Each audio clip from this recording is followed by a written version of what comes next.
قاضی فائز عیسیٰ کا عروج زوال پذیر کیسے ہوا؟ سینئر صحافی عمران ریاض نے اہم راز کا پردہ پھر چاک کر دیا۔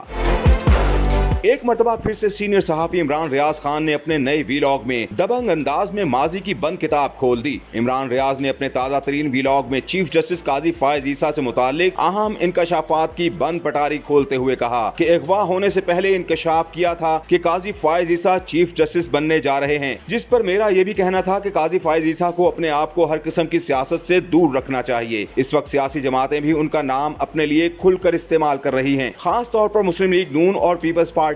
یہ پارٹیز ہی اصل میں قاضی صاحب کو متنازع بنا رہی تھیں، جس کی وجہ سے قاضی صاحب چیف جسٹس کا عہدہ سنبھالنے سے قبل ہی تنازعات کی کشتی میں سوار ہو چکے تھے، لیکن پھر بھی قاضی صاحب چیف جسٹس بن گئے۔ لیکن چیف جسٹس کا عہدہ سنبھالنے کے باوجود قاضی صاحب متنازع شخصیت کے ریڈ زون سے باہر نہ آ سکے۔ پھر قاضی صاحب ایک کے بعد ایک وہ چیزیں کرتے گئے کہ اب تاریخ میں ان کا نام ایک متنازع چیف جسٹس کے نام سے لکھا جائے گا۔ سینئر صحافی عمران ریاض نے کہا کہ قاضی صاحب کا دور ایک سیاہ دور سے ہمیشہ کے لیے اب یاد رکھا جائے گا۔ عمران ریاض نے اپنے ویلاگ میں یہ بھی انکشاف کیا کہ جس دن قاضی صاحب اپنے عہدے سے رخصت ہوں گے، اس دن کو وکلا یوم نجات کے طور پر منائیں گے۔ سینئر اینکر پرسن عمران ریاض نے دو ٹوک الفاظ میں کہا کہ یہ چیز پہلے کبھی کسی بھی چیف جسٹس کے ساتھ نہیں ہوئی جو اس وقت قاضی فائز عیسیٰ کے ساتھ ہونے والی ہے۔ بات یہاں پر ختم نہیں ہوئی، کیونکہ اب جسٹس یحییٰ آفریدی صاحب کو بھی ان کے چیف جسٹس بننے سے قبل ہی انہیں متنازع کر دیا گیا ہے، جیسا کہ قاضی فائز عیسیٰ کے ساتھ ماضی میں ہوا تھا۔ یعنی ایم کیو ایم، نون لیگ اور پیپلز پارٹی نے قاضی صاحب کو پسند کیا اور پھر انہیں چیف جسٹس بنا دیا۔ اسی طرح جسٹس منصور علی شاہ صاحب نے کہاں پر کیا غلط کیا، اس کا کسی کے پاس کوئی جواب نہیں ہے۔ عمران ریاض نے بتایا کہ جسٹس منصور علی شاہ صاحب وہ جج ہیں جنہوں نے جسٹس قاضی فائز عیسیٰ کا بھرپور ساتھ دیا تھا جب عمران خان کے دور حکومت میں سابق وزیر اعظم کے خلاف ریفرنس دائر کیا گیا تھا۔ سینئر صحافی عمران ریاض نے کہا کہ آج بھی کچھ لوگ کہتے ہیں کہ وہ ریفرنس درست دائر کیا گیا تھا اور اس ریفرنس پر کارروائی ہونی چاہیے تھی۔ عمران ریاض نے طنز کے نشتر چلاتے ہوئے کہا کہ جسٹس منصور علی شاہ نے قاضی فائز عیسیٰ پہ احسان کیا۔ مجھے یاد آ گیا وہ معاملہ کہ جس پر احسان کرو اس کے شر سے بچو۔ تو قاضی فائز صاحب نے بعد میں ایسے حالات پیدا کیے کہ آئینی ترمیم ہو سکے، تمام رکاوٹیں آئینی ترمیم میں دور کی اور اس آئینی ترمیم کا نتیجہ یہ نکلا کہ وہی جسٹس منصور علی شاہ صاحب جنہوں نے قاضی صاحب کے اوپر احسانات کیے ہیں، آج وہ جسٹس منصور علی شاہ اب چیف جسٹس آف پاکستان نہیں بن سکتے۔